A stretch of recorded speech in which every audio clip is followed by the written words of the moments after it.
کیا جوتا پہن کے جنازہ ہم پڑھ سکتے ہیں؟ تو بالکل پڑھ سکتے ہیں۔ اگر جوتے کے ساتھ گندگی نہیں لگی ہوئی تو جوتا پہن کے آپ پڑھ سکتے ہیں جنازہ۔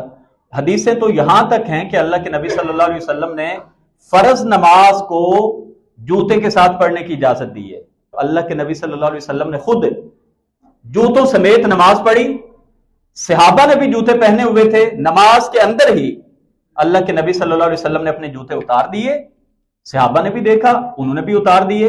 اللہ کے نبی صلی اللہ علیہ وسلم نے پوچھا تم نے کیوں اتارے؟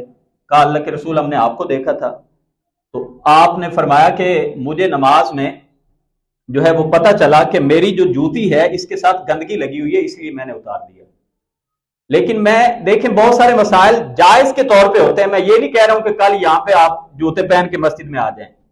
سنت عمل یہی ہے کہ آپ ننگے پاؤں کے ساتھ نماز پڑھیں، لیکن اگر کسی ایسی جگہ پہ ہیں، کوئی ایسی ایمرجنسی ہے تو جائز کی حد تک اللہ کے نبی صلی اللہ علیہ وسلم نے اجازت دی۔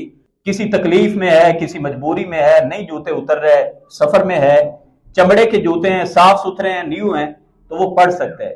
یہ تو فرض کی بات ہے۔ تو نماز جنازہ میں تو ہم نے سجدہ بھی نہیں کرنا ہوتا، اور نماز جنازہ پڑھنے کا پہلا ادب بھی یہ بتایا کہ مسجد سے باہر جا کے آپ پڑھیں۔ تو باہر بہت ساری جگہ وہ خراب ہوتی ہے، تو اگر آپ نے جوتے سے پاؤں اتار کے زمین پہ رکھنے ہیں تو اس سے بہتر ہے کہ جوتے اتار کے اس کے اوپر بھی پاؤں رکھ سکتے ہیں، اور جوتا پہن کے بھی آپ نماز جنازہ پڑھ سکتے ہیں۔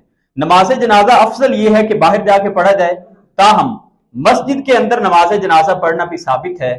اللہ کے نبی صلی اللہ علیہ وسلم نے، ایک صحابی تھے حضرت سہیل، جن کا جنازہ آپ نے مسجد میں پڑھایا تھا، اور حضرت ابوبکر صدیق کا جنازہ بھی مسجد میں پڑھایا گیا، حضرت عمر فاروق رضی اللہ تعالیٰ عنہ کا جنازہ جو تھا وہ بھی مسجد میں پڑھا گیا۔